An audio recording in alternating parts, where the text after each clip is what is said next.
Welcome to Witchdraft. This is Jason Mark Anderman.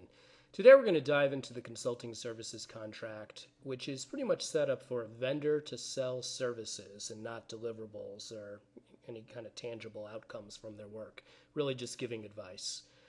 First and foremost, the biggest mistake consultants make over and over again with these contracts is they don't really sit down and figure out exactly what are the services that I'm going to be selling here. If you don't do a full, complete, elaborate description as to what you're providing, you really set yourself up for an argument later with a client who's unhappy because they had different expectations. But if you fully capture those expectations up front and spell them out here, you protect yourself from someone being unreasonable and asking you for more to expand the scope in a way that makes the deal unprofitable, or just says that you didn't give them what they wanted and you don't have any proof to show them that you did.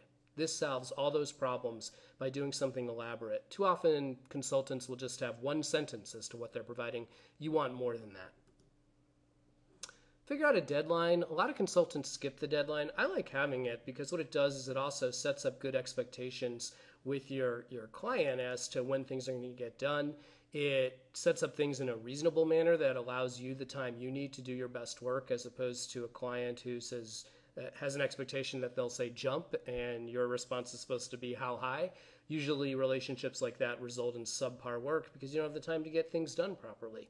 So it's good to have those deadlines here. I also like to do a deadline where I have the days after the effective date. What that does is it means while I'm negotiating the contract, I don't have to constantly update the dates indicated. I just always have, say, 90 days after the effective date is the deadline, and then whatever that date is when we sign, I'm good to go.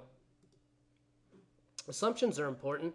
If you need, for instance, you're assuming your customer is going to give you timely sign-off on a specification, for instance, in order for you to meet the deadline that you've agreed to, well, you better spell that out here and make that a condition of you meeting that deadline. We call that in the legal biz condition precedent.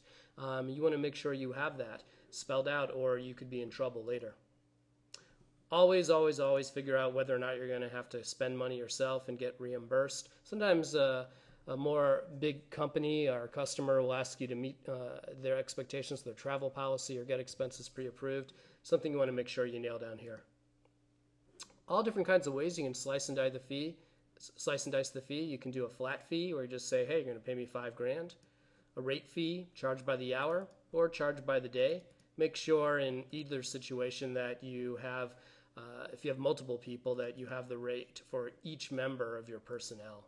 You also want to make sure that you can do a guaranteed maximum fee. Savvy customers ask for this. This is pretty much where they pay the lesser of an overall limit, or they pay the total of your hourly or daily rate fee, whatever that aggregates out to. And that is kind of nice for a customer, giving them budget certainty. Also, you might just charge per service, or you may charge per milestone. For instance, initial meeting, effective date, getting specification sign-off, final advice. You can also slice and dice the payment schedule. Obviously, this is really important to you as a consultant with your cash flow. Sometimes people do 3 payments where you get a third on the effective date, third on receipt or shipment, or a third on acceptance or customer's receipt. You can even split them up into 4 payments if you want and tie it to specifications, or you can specify exactly what you want to do with your unique relationship. You can charge by the month, or you can charge upon you completing the overall project or each milestone that you hit along the way. Conditions can be important. Savvy customers might ask you to give the pricing that you're giving them to just as good pricing to all of their affiliates, which are subsidiaries and parents and related companies.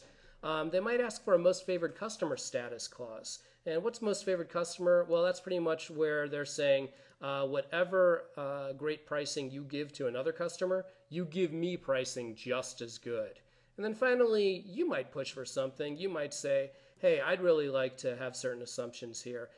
You need to do certain things in advance so that I can then make sure that I meet deadlines and I can provide the fees that you want. And if you don't do those things, such as timely sign-off, I'm going to have to increase the fee. And you might give an early payment discount if you get paid up front. That helps your cash flow. Those are the issues you care about in selling services. Have fun using Witchdraft.